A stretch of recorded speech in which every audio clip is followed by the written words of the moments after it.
Good morning leaders. My self Renuka Nagesh from Nalgonda. ఈరోజు చాలా సంతోషంగా ఉన్నది. ఈరోజు మా బిజినెస్ పార్ట్నర్ వచ్చేసి రవీంద్ర రాథోడ్ సార్, లలిత మేడం వాళ్ళు ఒక లగ్జరీ కార్ అనేది తీసుకుంటున్నారు.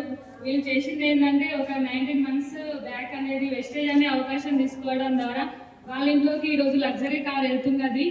ఇక్కడ ఏంటంటే ప్రతి ఒక్కరికి కూడా మీ ఇంట్లో కూడా కార్ రావాలంటే మీరు ఏం చేయాలంటే ఈ వీడియో ఎవరైతే చూస్తున్నారో వాళ్ళతో కాంటాక్ట్ కావాలి. మీ ఇంట్లో కూడా లగ్జరీ కార్ అనేది వస్తుంది. I wish you all the best. Thank you.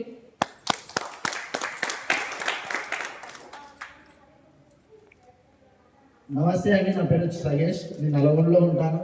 ఈరోజు నాకు చాలా చాలా సంతోషంగా ఉంది. ఎందుకంటే మా తోటి మిత్రుడు, బిజినెస్ పార్ట్నర్ ఈరోజు ఒక గవర్నమెంట్ సెక్టార్లో పనిచేసుకుంటూ మేడంకి పార్ట్ టైంలో పనిచేస్తూ నెలకి అక్కడ 19 లక్షలు పెట్టి కార్ తీసుకోవడం జరిగింది. ఈ అవకాశం సార్ వాళ్ళకే కాదు, మీకు కూడా ఉన్నది. ఇదే బిజినెస్ ద్వారా 2 సంవత్సరాల క్రితం నేను 12 లక్షలు పెట్టి కార్ తీసుకున్నా, 70 లక్షలు పెట్టి 4 నెలల క్రితం ఇల్లు తీసుకున్నా. ఈ అవకాశం ప్రతి ఒక్కరికి ఉంది. సార్ వాళ్ళు చేసింది ఏం లేదు. ఇక్కడ సార్ వాళ్ళకి హెల్త్ ఇష్యూస్ ఉంటే ఆ హెల్త్ ఇష్యూస్ కంప్లీట్గా తగ్గిపోయిన తర్వాత బిజినెస్ స్టార్ట్ చేసి మంచి లగ్జరీ కార్ తీసుకోవడం జరిగింది. ఈ అవకాశం ప్రతి ఒక్కరికి ఉంది. Thank you.